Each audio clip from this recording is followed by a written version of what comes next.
Hey everybody, Andrew here from ASIC Basics, and today we're going to go through bypassing an ASIC. Why? Well, that board right there is frustrating me, and I cannot seem to get that ASIC repaired. I went tearing the pad off, so I was looking at the signals and I thought, you know what? There's not much going on in this chip that we can't just jump around.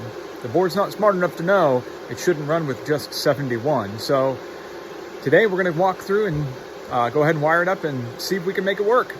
It's only 71 out of 72, but I'll take. So if you can imagine that this is our bad ASIC, simply what we're going to do is the vias from the upstream are going to tie to the vias to the downstream. So if this is U28, these are the outputs of U27, and this is the output of U28 going to U29 to the right. All we're going to do is tie in from here. It's going to be the reset out to the reset out. Our BO is going to jump over to the BI.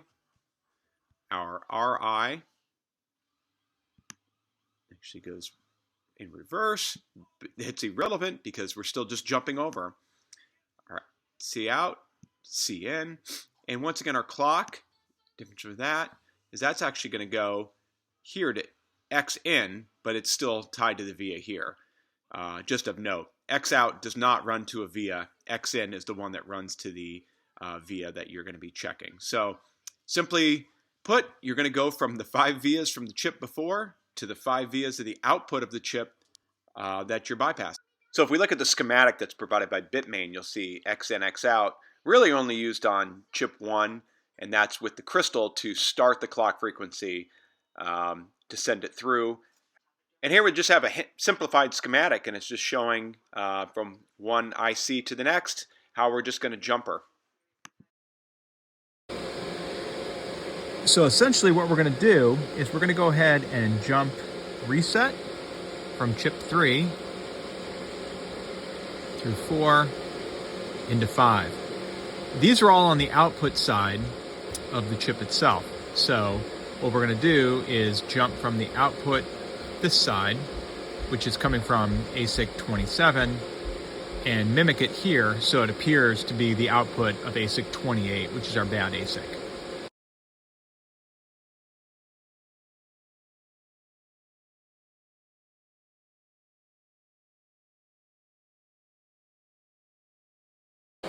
You can see I'll get it thrown back in my test fixture here, and we'll see what it comes up with this time. So as you can see, we've gone from 27 ASICs found to 52 ASICs found. What I haven't done is remove the bad ASIC, so we'll see if maybe that's causing an issue. So our next step is whether or not removing the bad ASIC is going to affect our results from bypassing. I will caution you that if it is a shorted out ASIC, it definitely could cause issues if you're bypassing. So at the end of the day, I would say no matter what, if you're bypassing a bad ASIC, try to remove that bad ASIC.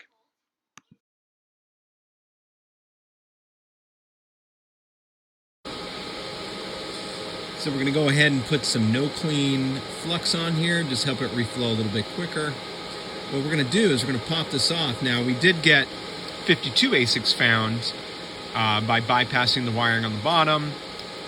This was chip 28, so I'm still wondering where the extra failures are at. Maybe there's another chip bad, but like I say, we successfully bypassed 28.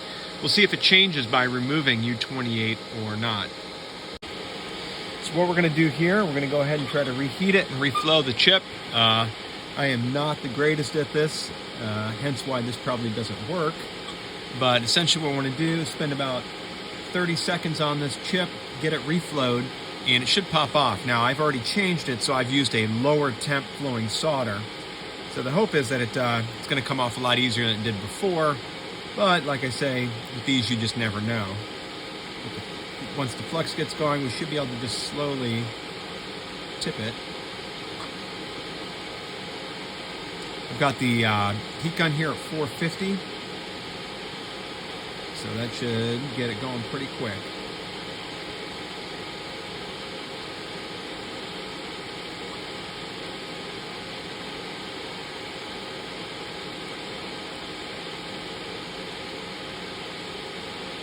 There you see, slowly coming. Keep the heat on. And there you go. So at the end of the day, what did we learn? Well, we learned that a little bit of that, taking off that, and we can bypass an ASIC safely, and the board comes back up and runs and hashes like normal minus that ASIC. Now, once again, I would caution you, if you're going to bypass an ASIC because it's bad, I would definitely go ahead and remove it, because you don't know what's wrong with that ASIC, and what you don't want to do is bypass or jumper it if there's a short, because that will continue to manifest a problem in and of itself. I hope you found this video useful. Please visit asicbasics.com. Go ahead and subscribe and follow me on YouTube, and feel free to hit me up with any questions, comments, or videos or information you'd like to see.